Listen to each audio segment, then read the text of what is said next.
नमस्कार, मैं हूं आपके साथ गौरव राजेंद्र। बुलेटिन की शुरुआत करते हैं। उप मुख्यमंत्री डॉक्टर प्रेमचंद बैरवा ने गुरुवार को आयुर्वेद कॉलेज जयपुर और राजकीय आयुष चिकित्सालय प्रताप नगर का औचक निरीक्षण कर यहां की व्यवस्थाओं का जायजा लिया। उन्होंने इनके सुधार लाने के निर्देश दिए और बता दें कि निरीक्षण में अस्पताल में रोगियों को औषधि वितरण में अव्यवस्था और साफ सफाई की कमी मिली। पेयजल का वाटर कूलर खराब पाया गया और महाविद्यालय में विद्यार्थियों की कक्षा में शिक्षण कार्य में भी लापरवाही पाई गई, जिस पर उप मुख्यमंत्री ने मौके पर ही मौजूद उप सचिव सावन कुमार चायल को प्राचार्य और अन्य जिम्मेदार कार्मिकों के विरुद्ध तत्काल कार्रवाई करने के निर्देश दिए। उप मुख्यमंत्री ने विगत दिनों आउटडोर में आए रोगियों से दूरभाष कर उनके स्वास्थ्य का फीडबैक लिया और सुनिश्चित किया कि उन्हें समुचित चिकित्सा सेवाएं प्रदान की जा रही हैं।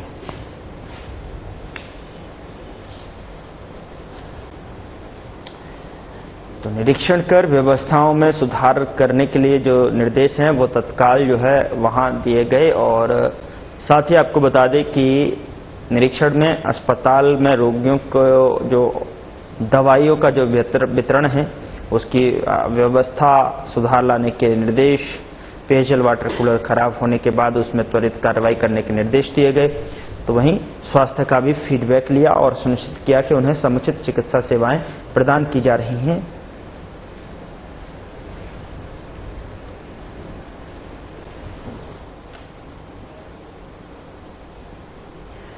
नेता प्रतिपक्ष टीकाराम जूली ने भारतीय जनता पार्टी पर आरोप लगाया कि वह सरकारी एजेंसियों का दुरुपयोग कर कांग्रेस नेताओं के खिलाफ षड्यंत्र रच रही है। उन्होंने कहा कि ईडी विपक्ष को डराने का हथियार बन चुकी है, लेकिन विपक्ष ऐसी कार्रवाइयों से डरने वाला नहीं है। जूली ने यह बयान मोती डूंगरी स्थित आयकर विभाग कार्यालय के सामने आयोजित कांग्रेस के विरोध प्रदर्शन में किया। बता दें कि उन्होंने कांग्रेस की सुप्रीमो सोनिया गांधी और राहुल गांधी के खिलाफ ईडी की कार्रवाई को राजनीतिक प्रतिशोध बताया है। जूली ने भाजपा पर आरोप लगाया कि वह राष्ट्रीय एजेंसियों का दुरुपयोग कर रही है और विपक्ष के नेताओं को परेशान कर रही है। उन्होंने कहा कि जब कोई भाजपा में शामिल होता है तो वह साफ हो जाता है और जबकि विपक्षी नेताओं के खिलाफ कार्रवाई की जाती है। जूली ने यह भी कहा कि ईडी की जांच पहले भी क्लीन चिट मिलने के बाद शुरू कर दी गई थी और आपको बता दें कि जो कि विपक्ष को दबाने का प्रयास है। इस दौरान जिला कांग्रेस कमेटी के कई प्रमुख नेता भी उपस्थित थे, जिन्होंने विरोध प्रदर्शन में हिस्सा लिया।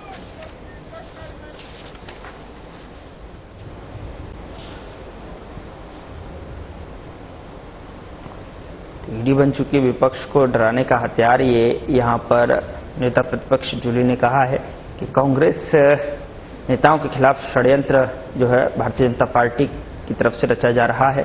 जिस तरीके से ईडी की कार्रवाई सोनिया गांधी और राहुल गांधी पर की जा रही है वो एक राजनीतिक द्वेष भावना से की जा रही है और ऐसे में नेता प्रतिपक्ष जूली ने बीजेपी पर आरोप लगाया है।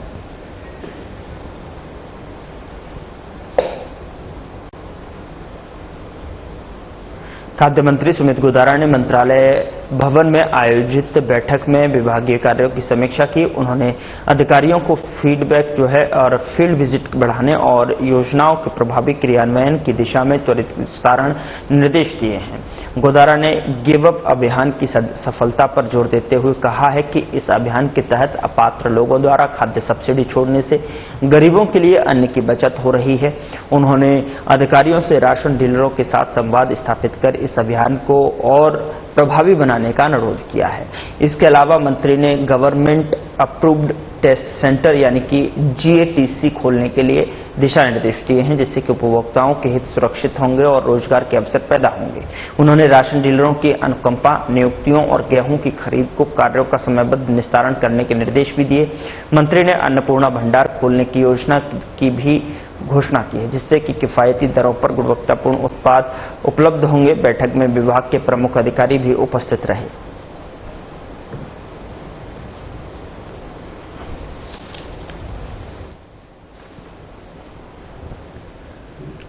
खाद्य मंत्री ने विभागीय समीक्षा बैठक की है और इस समीक्षा बैठक में अधिकारियों से कहते हुए नजर आए कि योजनाओं में कोई भी कोताही बर्दाश्त नहीं की जाएगी। निष्क्रिय कार्मिकों पर प्रभावी कार्रवाई करने के लिए भी बात कही है और ऐसे में जो गोदारा ने गिव अप अभियान की जो सफलता है उस पर भी जोर देते हुए कहा है कि इस अभियान के तहत अपात्र लोगों द्वारा खाद्य सब्सिडी छोड़ने से गरीबों के लिए जो है अन्न की बचत हो रही है। नगरीय विकास, स्वायत्त शासन और आवासन मंत्री झावर सिंह खर्रा के मार्गदर्शन में जयपुर विकास आयुक्त आनंदी की अध्यक्षता में भूमि और संपत्ति निस्तारण समिति की 209वीं बैठक आयोजित की गई। बैठक में कई महत्वपूर्ण प्रकरणों का अनुमोदन किया गया। Jaipur metro rail corporation limited को पूर्व में निःशुल्क आवंटित जो है 19,505 वर्ग मीटर भूमि से जो है 19,205 वर्ग मीटर भूमि कार्मिक विभाग राजस्थान सरकार को राजकीय कार्यालय उपयोग के लिए निःशुल्क आवंटित करने का निर्णय लिया गया है।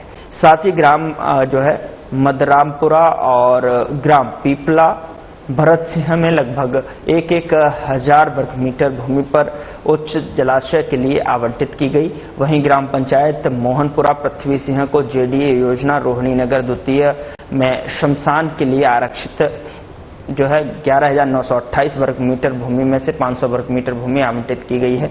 यह निर्णय राज्य सरकार की स्वीकृति के क्रम में लिए गए हैं।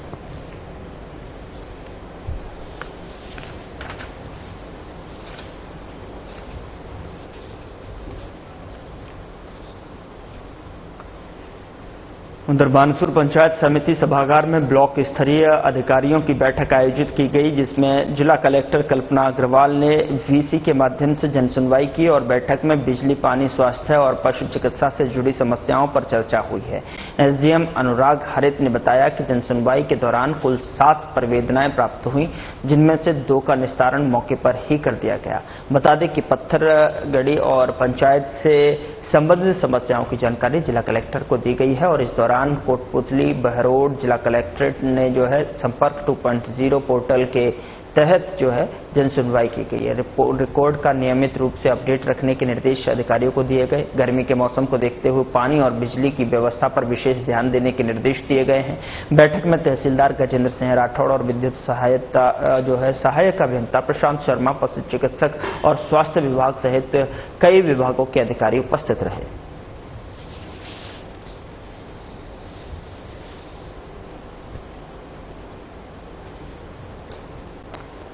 बैठक में विभागों के अधिकारी यहां पर उपस्थित रहे हैं। ब्लॉक स्तरीय अधिकारियों की ये जो बैठक थी वो उसका आयोजन किया गया, जिसमें जिला कलेक्टर ने वीडियो कॉल के माध्यम से जो है ये जनसुनवाई की है और बिजली पानी व्यवस्थाओं से जुड़ी हुई समस्या पर जोर देते हुए कहा है कि इस पर विशेष ध्यान देने के भी निर्देश दिए गए हैं। गर्मी के मौसम में बिजली पानी की उचित व्यवस्था को सुचारू रूप से करने के लिए अधिकारियों को निर्देशित किया गया है। बैठक में तहसीलदार गजेंद्र सिंह के साथ साथ विद्युत और पशु चिकित्सक, स्वास्थ्य विभाग और तमाम अधिकारी यहां पर मौजूद थे। बता दें कि वीडियो कॉल के माध्यम से ये जिला कलेक्टर ने जनसुनवाई की। उधर सेवानिवृत्त शिक्षिका शारदा देवी के लिए राहत का दिन साबित हुआ है। आपको बता दें कि जब 25 साल से लंबित पीएफ की 10 लाख रुपए से अधिक की राशि का भुगतान स्वीकृत हुआ है।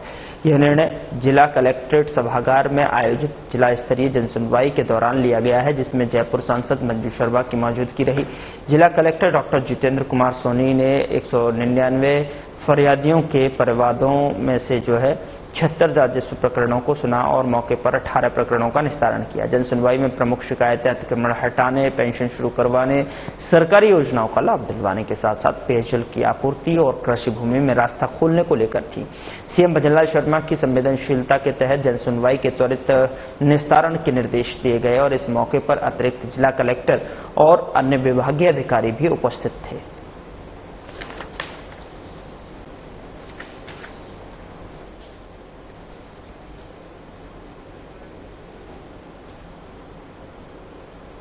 धौलपुर जिले में जिला स्तरीय जनसुनवाई का आयोजन अतिरिक्त जिला कलेक्टर हरिराम मीना की अध्यक्षता में अटल सेवा केंद्र में किया गया। इस दौरान उन्होंने अधिकारियों को निर्देश दिए कि वे लंबित प्रकरणों का प्राथमिकता से त्वरित निस्तारण करें ताकि प्रवादियों की समस्याओं का समाधान जल्द ही हो सके। उन्होंने संगम पोर्टल पर लंबित प्रवादों की नियमित मॉनिटरिंग करने और उनके निस्तारण के लिए फॉलोअप करने के निर्देश भी दिए हैं। जनसुनवाई में कई समस्याओं जैसे सीवरेज, सफाई, अतिक्रमण हटवाना, राजस्व और पेयजल आपूर्ति के प्रकरणों पर चर्चा हुई और प्रवादियों ने विद्युत आपूर्ति, अतिक्रमण हटवाने और पेयजल लाइन डलवाने की शिकायत दी है। जिला कलेक्टर ने संबंधित विभागों को त्वरित कार्यवाही करने के निर्देश दिए हैं। इस जनसुनवाई में कुल 30 प्रवाद प्राप्त हुए हैं। जनसुनवाई में उपखंड अधिकारी साधना शर्मा और अन्य जिला स्तरीय अधिकारी भी मौजूद रहे।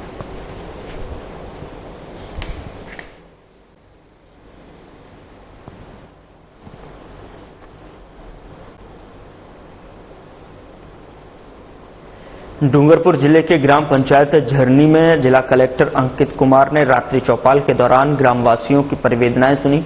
ग्राम पंचायत झरनी के राजकीय उच्च माध्यमिक विद्यालय में आयोजित इस चौपाल में बड़ी संख्या में ग्रामवासी मौजूद थे। जिला कलेक्टर ने संबंधित अधिकारियों से तथ्यात्मक जानकारी प्राप्त कर त्वरित और गुणवत्तापूर्ण निस्तारण के लिए दिशा निर्देश दिए हैं और मौके पर ही जिला स्तरीय अधिकारी अपने अपने विभागों से संबंधित जानकारी दे रहे थे।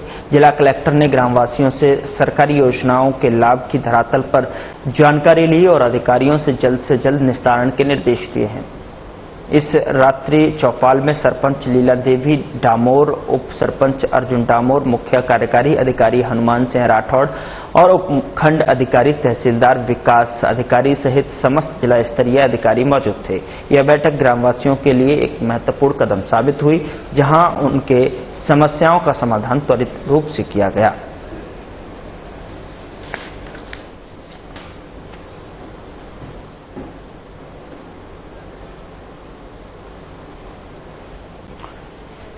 जिला कलेक्टर ने रात्रि चौपाल में परिवेदनाएं सुनी हैं और बैठक में ग्रामवासियों के लिए एक महत्वपूर्ण कदम साबित हुई है, जहां उनके समस्याओं का समाधान त्वरित किया गया है और जिसकी छायाचित्र आपके टेलीविजन स्क्रीन पर है, जिसमें देख सकते हैं कि किस तरीके से लोग वहां पहुंचे हुए हैं और अधिकारीगण जो है समस्याओं को सुनते हुए और समस्याओं के विभाग से जुड़े हुए, संबंधित विभाग से जुड़े हुए अधिकारियों को निर्देशित करते हुए।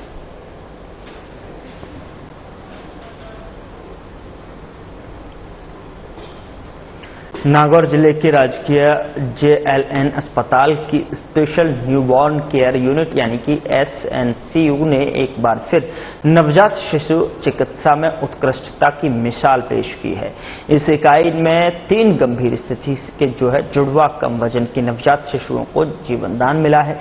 11 फरवरी को इन शिशुओं को अस्पताल में भर्ती किया गया था, जिनका जन्म वजन केवल 910 ग्राम, 930 ग्राम और 960 ग्राम था और उनकी जान खतरे में थी। निदेशक RCH डॉक्टर सुनीत सिंह राणावत ने बताया कि विशेष देखभाल, तकनीकी विशेषज्ञता और उच्च स्तरीय चिकित्सा उपकरणों के कारण अब तीनों शिशु स्वस्थ हैं। और आपको बता दें कि परियोजना निदेशक बाल स्वास्थ्य डॉक्टर प्रदीप चौधरी ने बताया कि फेफड़ों की स्थिति सुधारने के लिए SNCU में सर्फेक्टेंट थेरेपी का निःशुल्क उपचार किया गया।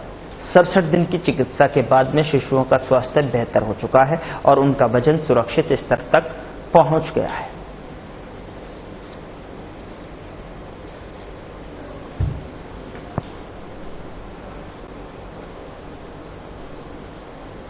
बाड़मेर जिले के चौहटन थाना पुलिस ने बुधवार रात लाइट माइक्रो फाइनेंस कंपनी में हुई 20 लाख की नकबजनी की घटना का मात्र 12 घंटे में खुलासा कर दिया। बता दें कि पुलिस ने कंपनी के शाखा ऑपरेशन मैनेजर दिनेश कुमार जाट और उसके साथी कानाराम जाट को गिरफ्तार किया है। दोनों आरोपियों से 19,05,540 रुपए और घटना में प्रयुक्त एक बाइक बरामद की है और SP नरेंद्र सिंह मीना के अनुसार घटना की रिपोर्ट कंपनी के शाखा प्रबंधक सुरेश कुमार ने दी थी।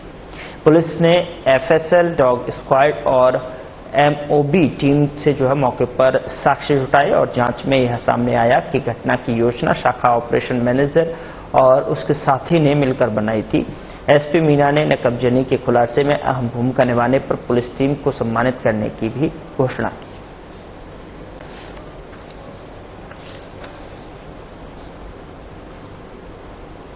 देशनोक ओवरब्रिज पर 19 मार्च को हुए दर्दनाक हादसे में सेन समाज के 6 लोगों की मौत के बाद मुआवजे की मांग को लेकर धरना जारी है। बता दें कि पूर्व कैबिनेट मंत्री गोविंद राम मेघवाल ने प्रेस कॉन्फ्रेंस में कहा कि पुल में खामियों के चलते लगातार हादसे हो रहे हैं, जिसके लिए सरकार जिम्मेदार है। उन्होंने आरोप लगाया कि बीजेपी सरकार पीड़ित परिवारों को मुआवजा नहीं देकर अन्याय कर रही है, जबकि शाहपुरा हादसे में पीड़ितों को 50-50 लाख रुपए और नौकरी दी गई। मेघवाल ने चेतावनी दी कि रविवार तक मांगे नहीं मांगी गई तो आंदोलन उग्र रूप लेगा।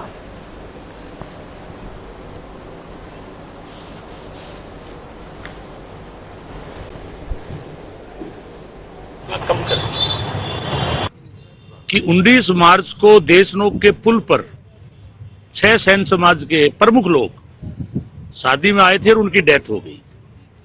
आज तक वहां 40 डेथ हो चुकी है।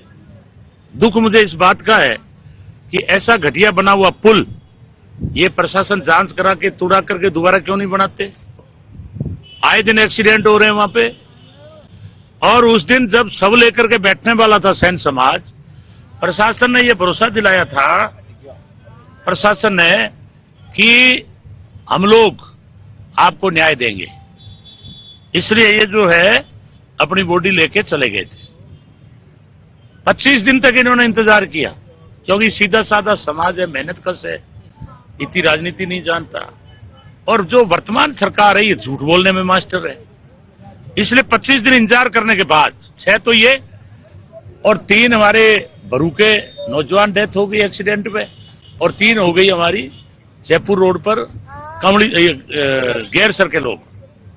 12 लोगों के पर्दे लगे हुए हैं। और हमने 15 तारीख को विशाल प्रदर्शन किया, धरने की शुरुआत की। लेकिन मुझे दुख है कि आज 17 तारीख होगी, 3 दिन हो गए, सरकार इस तरफ ध्यान नहीं दे रही। हम national Herald money laundering case में सोनिया गांधी और राहुल गांधी सहित कांग्रेस नेताओं के नाम शामिल करने के विरोध में गुरुवार को जिला कांग्रेस कमेटी शहर और देहात के संयुक्त तत्वाधान में रानी बाजार स्थित आयकर विभाग कार्यालय के मुख्य द्वार पर प्रधानमंत्री नरेंद्र मोदी का पुतला दहन कर जोरदार प्रदर्शन किया गया। इस दौरान कांग्रेस नेताओं ने केंद्र सरकार पर राजनीतिक प्रतिशोध की भावना से ईडी का दुरुपयोग करने का आरोप लगाया। शहर अध्यक्ष यशपाल गहलोत, देहात अध्यक्ष विष्णाराम स्याग, विधायक शिमला नायक सहित कई नेताओं ने बीजेपी की तानाशाही नीतियों की कड़ी आलोचना की है।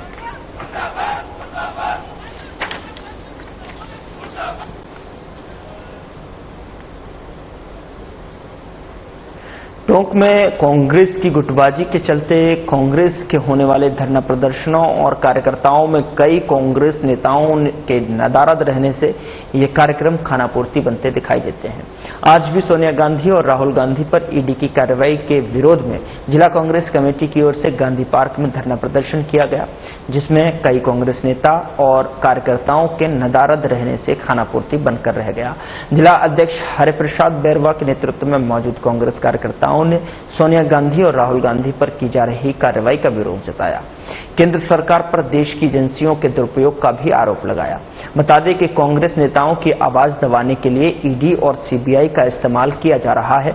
ये कार्रवाई सोनिया गांधी और राहुल गांधी की छवि खराब करने की साजिश बताया है।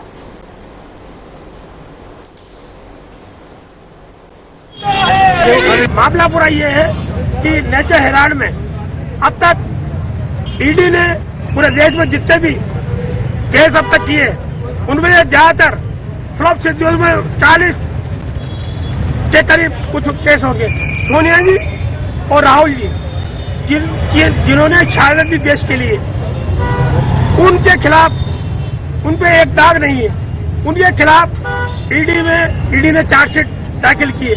ये चार्जशीट न केवल उन पे हुई है, बल्कि प्रत्येक ब्लॉक स्तर पे और निजी स्तर तक कांग्रेस इससे व्यथित है, बहुत ज्यादा व्यथित है कि ऐसा परिवार सोनिया जी और राहुल जी, सोनिया जी जिन्होंने पति खोया, अपनी सासों खोया, राहुल जी ने पिता और दादी को खोया, उन लोगों पर अनावश्यक कई बार पहले भी ऐसा हुआ कि राहुल जी को बर्खास्त कर दिया गया, फिर न्यायालय ने उन्हें बाइक बरी किया।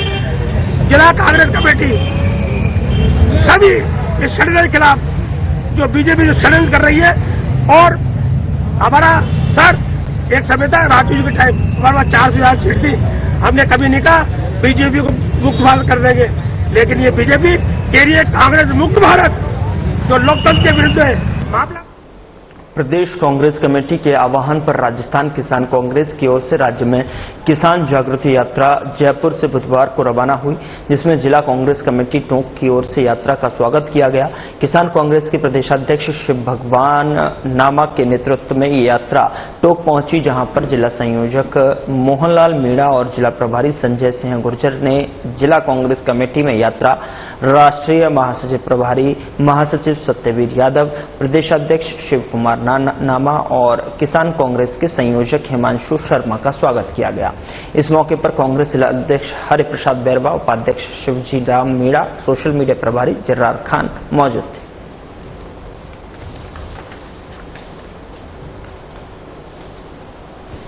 और हम पूरे राजस्थान का दौरा कर रहे हैं। हमने इससे पहले लगभग 70% राजस्थान के जिले कवर कर लिए हैं।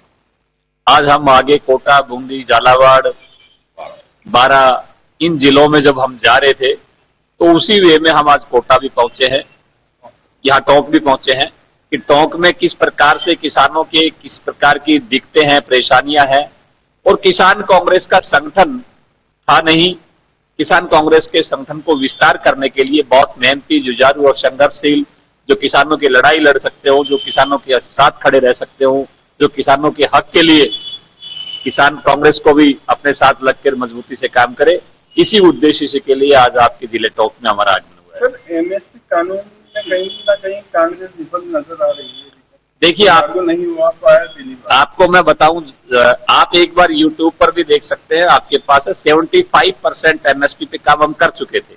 हम लोग कोटा संभाग के दौरे पे हैं और किसान कांग्रेस को किस तरीके से मजबूत करें, किसानों की समस्याओं को किस तरीके से, जो यहाँ के कोटा संभाग की हो या टोंक के किसानों की समस्या क्या है, इन सब चीजों को लेकर के उनको जानने के लिए, संगठन को विस्तार करने के लिए और संगठन को किस तरीके से हम मजबूत करके एक इन किसानों की आवाज को बना जाए, किसान कांग्रेस कैसे किसानों की आवाज बने, इस उद्देश्य के लिए हम लोग यहाँ हैं। और यहाँ काफी यहाँ के जिलाध्यक्ष से, बाकी लोगों से, कार्यकर्ताओं से भी खूब चर्चा हुई है। निश्चित तौर पे आने वाले समय में किसान कांग्रेस एक मजबूत संगठन के रूप में यात्रा कब से निकालेंगे आप? किसानों की यात्रा जो है, कोटा संभाग की यात्रा आज से ही स्टार्ट है। हम लोग आज 12, फिर उसके बाद झालावाड़, कोटा और बूंदी का कार्यक्रम हमारा है। तो निश्चित तौर पे हम लोग लगातार पूरे राजस्थान में इस तरीके की यात्राएं निकाल रहे हैं, किसानों को जागृत करने का काम कर रहे हैं और तय है कि आने वाले समय में किसान, मजदूर और आम आवाम मिलकर के इस जन विरोधी सरकार को उखाड़ने का काम करें। सर, क्या अहमदाबाद मीटिंग के बाद में हर कांग्रेसी कार्यकर्ताओं में आईए के जिलाध्यक्ष या कांग्रेसी कार्यकर्ताओं को पूछ चालू हुई है? अहमदाबाद की बात हो या उससे पहले कांग्रेस की रीति नीतियां तो बहुत अच्छी पहले से ही चल रही थी। भारत निर्वाचन आयोग ने देश के राजनीतिक दलों की जमीनी स्तर पर भूमिका और भागीदारी बढ़ाने के उद्देश्य से इन दलों के बूथ लेवल एजेंटों को प्रशिक्षण देने की पहल की है। आयोग के प्रशिक्षण संस्थान IIIDEM ने नई दिल्ली में बुधवार से बिहार के 10 मान्यता प्राप्त राजनीतिक दलों के लगभग 280 BLA के लिए 2 दिवसीय प्रशिक्षण कार्यक्रम के साथ में इस नवाचार का शुभारंभ हुआ। मुख्य चुनाव आयुक्त ज्ञानेश कुमार, चुनाव आयुक्त डॉक्टर सुखवीर सिंह संधू और डॉक्टर विवेक जोशी ने अपनी तरह के पहले प्रशिक्षण कार्यक्रम में राजनीतिक दलों के प्रतिनिधियों को संबोधित किया। इस आयोजन की परिकल्पना आयोग की ओर से 4 मार्च 2025 को राज्यों के मुख्य निर्वाचन अधिकारियों के सम्मेलन के दौरान की गई थी। प्रशिक्षण के दौरान BLA को कानूनी ढांचे के अनुसार उनकी नामांकन अथवा नियुक्ति, भूमिका और जिम्मेदारियों के बारे में विस्तार से बताया गया।